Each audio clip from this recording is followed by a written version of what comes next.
ओम शांति। 14 जुलाई की बाबा की मुरली। मीठे बच्चे, याद रखो, हमारा बाप, टीचर और सतगुरु तीनों ही कंबाइंड हैं, तो भी खुशी का पारा चढ़ेगा। उनकी श्रीमत पर चलते रहेंगे। प्रश्न: ब्राह्मणों का पहला लक्षण कौन सा है? किस बात में ब्राह्मणों को एक्सपर्ट बनना है? उत्तर: ब्राह्मणों का पहला लक्ष्य है पढ़ना और पढ़ाना। किसी पर भी ज्ञान का रंग चढ़ाने में बहुत बहुत एक्सपर्ट बनो। भल कोई इंसल्ट करे, गाली दे, लेकिन कोशिश करके देखो तो उस पर असर जरूर होगा। पात्र देखकर दान देना है। अविनाशी धन भी व्यर्थ न जाए, इसलिए बड़ी खबरदारी चाहिए।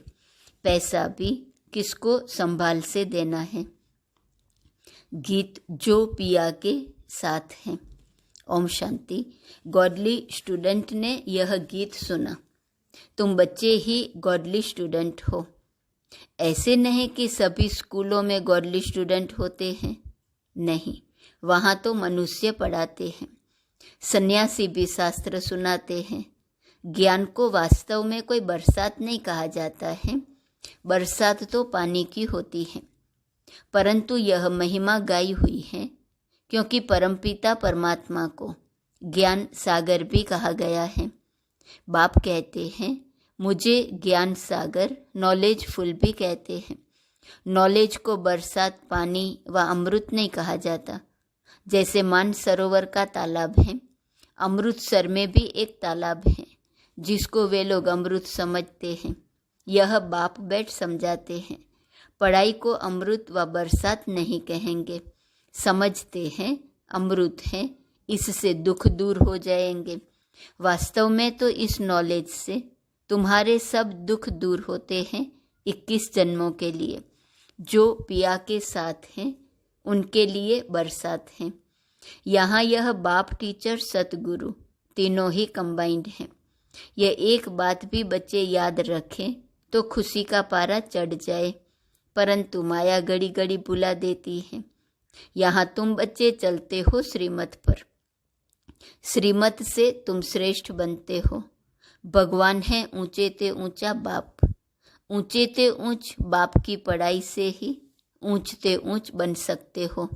अब जो पिया के सन्मुख बैठे हैं सब स्टूडेंट हैं। यहाँ बैठेंगे, पढ़कर फिर अपने घर जाना है। दिन प्रतिदिन स्टूडेंट तो बहुत हो जाएंगे। अगर सभी को एक ही घर में साथ रखें तो कितना बड़ा मकान चाहिए। सारा आबू मकान बना दें तो भी पूरा नहीं होगा। कितने सेंटर्स हैं, अभी तो अजुन थोड़े हैं, इससे भी 1000 गुना जास्ती होंगे। 1000, 2000, 5-7 हजार भी सेंटर्स हो सकते हैं। फिर घर घर में यह ज्ञान गंगाएं ज्ञान की वर्षा करेंगी। इतने ढेर बच्चे हो जाएंगे। जहाँ तहाँ देखो सेंटर्स खोलते रहते हैं। कोई गीता पाठशाला नाम रखते हैं, कोई ब्रह्मा कुमारी ईश्वरीय विश्वविद्यालय नाम रखते हैं। वास्तव में ब्रह्मा कुमारी नाम रखने से डरना नहीं चाहिए।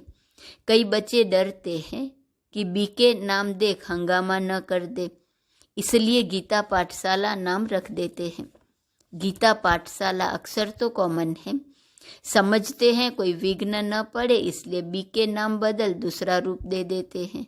वास्तव में तो बात एक ही है। अंदर घुसने से चित्र आदि देख झट समझ जाएंगे यह तो वही बीके हैं। इसलिए नाम बदलने की ऐसी जरूरत नहीं है।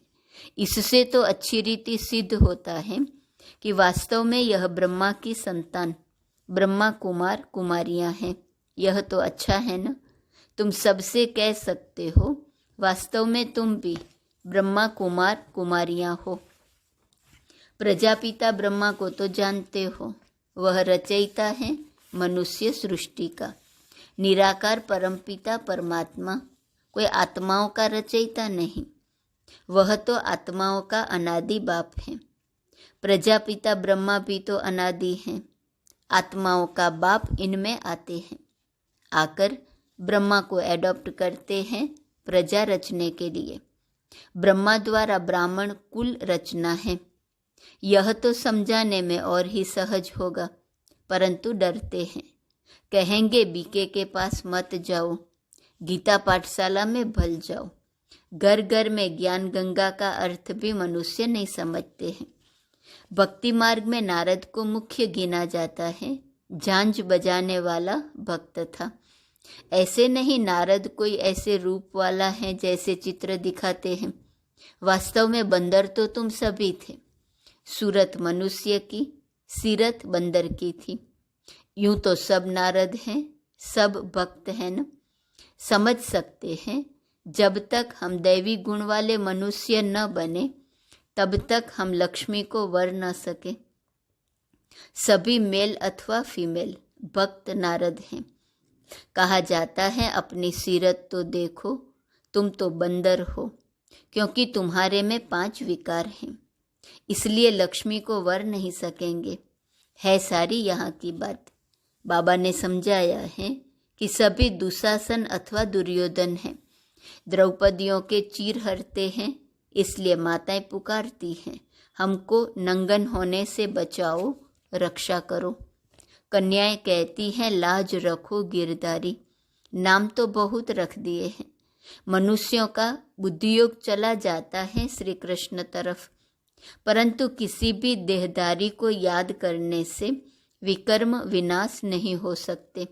सिर्फ चाहते हैं साक्षात्कार हो। अच्छा, साक्षात्कार हो जाए, परंतु मनुष्य से देवता बनने की नॉलेज तो मिल न सके। जब ब्राह्मण बने और ज्ञान को समझे तब देवता बन सके। ब्राह्मण बनने से भक्ति छूट जाती है। पहले 1 हफ्ता इसमें देने से हम मनुष्य को मंदिर लायक बना सकते हैं, परंतु टाइम तो लगता है। यह तो बरोबर है, तुम बाप के साथ हो, बाबा के पास आते हो, फिर जाते हो तो कितना दिल अंदर दुख होता है। लेकिन सब तो साथ में नहीं रह सकेंगे, यह हो न सके। कोई कहाँ से भाग आते हैं। यह रस्म यहाँ ही है। साधु संत आदि पास तो ढेर जाकर इकट्ठे होते हैं, कोई भी किसको मना नहीं करते। यहाँ तो पवित्र बनने की बात आती है, इसलिए रोकते हैं। सन्यासियों में तो सिर्फ मेल्स घर बार छोड़ चले जाते हैं। यहाँ तो कुमारियाँ, माताएं सभी हैं। कन्याओं को माँ बाप डॉक्टर आदि कहते हैं। शादी नहीं करेंगी तो बीमार हो जाएंगी। उनको समझाना चाहिए, अरे सन्यासी कितने बनते हैं। बहुत छोटे छोटे ब्रह्मचारी वहाँ रहते हैं, फिर वह ब्रह्मचारी तो कभी बीमार नहीं होते। यहाँ क्यों बीमार होंगे। शादी बिगड़ तो ढेर रहते हैं। सन्यासियों के ऊपर भी कोई केस कर न सके। कभी कोई स्त्री उनसे घर खर्च नहीं मांगती है, वह तो भाग जाते हैं। स्त्री खर्च कहाँ से लाए, फिर आसपास वाले लोग उनको संभाल लेते हैं। गरीब जास्ती भागते हैं। दुखी होते हैं तो फिर वैराग आता है। तुम बल दुखी थे, परंतु वह वैराग की बात नहीं। तुमको तो पहले हथेली पर बहिष्ठ दिखाया जाता है। पवित्र बनने बिगर वैकुंठ कैसे जा सकेंगे। बहादुर बनना चाहिए, इसलिए ही शिव शक्ति सेना नाम है। शिव बाबा साथ योग लगाने से शक्ति मिलती है। ज्ञान की धारणा होने के बाद फिर समर्पण होना है। ज्ञान की धारणा नहीं होंगी, नष्ट मोह नहीं होंगे तो माया आकर फटकाएंगी। शादी करने की दिल होंगी तो फिर सारा ब्रह्मा कुमारियों का नाम बदनाम हो जाता है। पहले नष्ट मोह बनना पड़े। तुम लोग इतने भट्ठी में रहे तो भी कितने नष्ट मोह नहीं बने। याद आती रही। यहाँ से गए, मित्र संबंधियों का मुंह देखा और लट्टू हो बैठ गए। मोह ने घेर लिया। यह भी ड्रामा की भावी। अभी भी बाप कहते हैं, पहले पहले तो नष्ट मोह बनो, एक मोस्ट बिलव्ड बाप के बन जाओ। कुछ भी हो जाए, हम तो बाप की ही सर्विस पर रहेंगे। कहा जाता है न, चढ़े तो चाखे वैकुंठ रस, गिरे तो चकनाचूर। ऐसे नहीं कि छोड़कर आ जाए फिर मोह सताए। ऐसे बहुत सन्यासी लोग जाकर फिर वापस लौट आते हैं। सन्यासी घर में वापस आए तो आसपास वाले निरादर करते हैं, समझते हैं यह काम के लिए भागा है। यहाँ भी समझा जाता है यह पूरा नष्ट मोह नहीं बना था, विकारों ने घेर लिया। बाबा के पास कोई खान पान की तकलीफ नहीं है, शुरू से लेकर कितनी संभाल करते आए हैं। गरीब साहूकार एक समान है। मम्मा बाबा भी सबको सिखलाने के लिए बर्तन मांजते थे, झाड़ू लगाते थे। देह अभिमान तोड़ने के लिए किया जाता है। सन्यासी भी ऐसे कराते हैं। कोई बड़ा आदमी होगा तो उनसे लकड़ी आदि कटाएंगे, देह अभिमान तोड़ने के लिए। यहाँ तो बड़ी भारी मिल्कत मिलती है, 1 सेकंड में 21 जन्म की बादशाही। सन्यासियों के पास तो कुछ भी प्राप्ति नहीं है, बाकी पवित्र हैं इसलिए अपवित्र माथा टेकते हैं। यह तो राजयोग है, विश्व का मालिक बनते हैं। विकार में नहीं जाना है। मीरा भी पवित्र रहना चाहती थी न, वह तो भक्ति मार्ग में थी, श्री कृष्ण का दीदार करती थी। उसकी दिल लगी श्री कृष्ण से, तो भला वह विकार में कैसे जाएंगी। सो भी 1 जन्म करके मीरा दूसरे जन्म में भी भक्ति मार्ग में गई हो। ऐसे भी कह सकते हैं वह भक्ति मार्ग में गई, क्योंकि अंतमति सो गति होती है। श्री कृष्ण से दिल थी तो भक्त ही बन जाएंगी, परंतु भक्ति मार्ग में कुछ मिला तो नहीं। ज्ञान मार्ग में तो 21 जन्मों का वर्षा मिलता है। भक्ति भी पहले शिव की करते हैं, फिर देवताओं की। अभी तो देखो चूहे बिल्ली आदि सब की भक्ति करने लग पड़े हैं। श्री कृष्ण को छोड़ हनुमान गणेश आदि की भक्ति करने लग पड़ते। सतयुग त्रेता में भी कलाएं कम होती जाती हैं और भक्ति में भी कलाएं कम होती जाती हैं। अभी तो कोई काम के नहीं रहे हैं।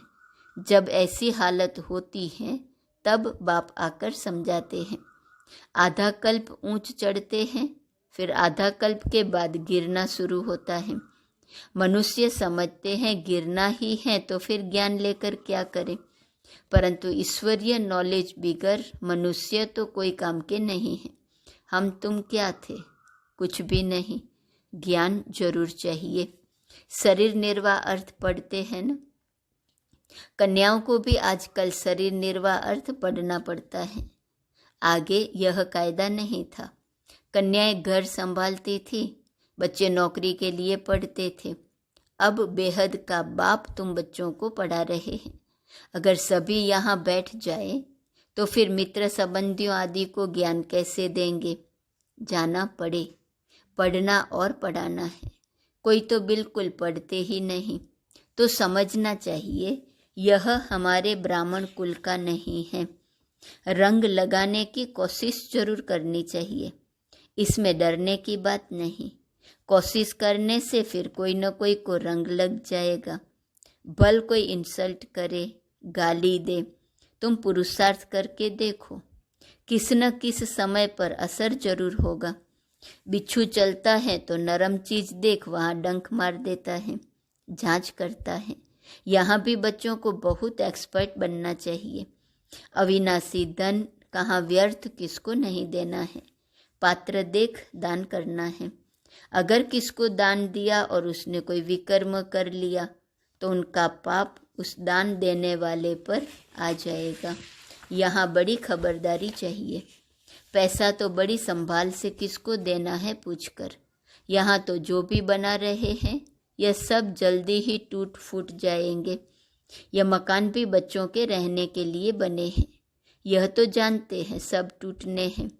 अर्थक्वेक होंगी तो मंदिर आदि सब टूटेंगे। हमारी राजधानी में यह कुछ होगा नहीं, न अमेरिका न रसिया आदि होंगी। सिर्फ भारत खंड रहना है, यह तुम जानते हो। बाकी दुनिया तो घोर अंधियारे में है।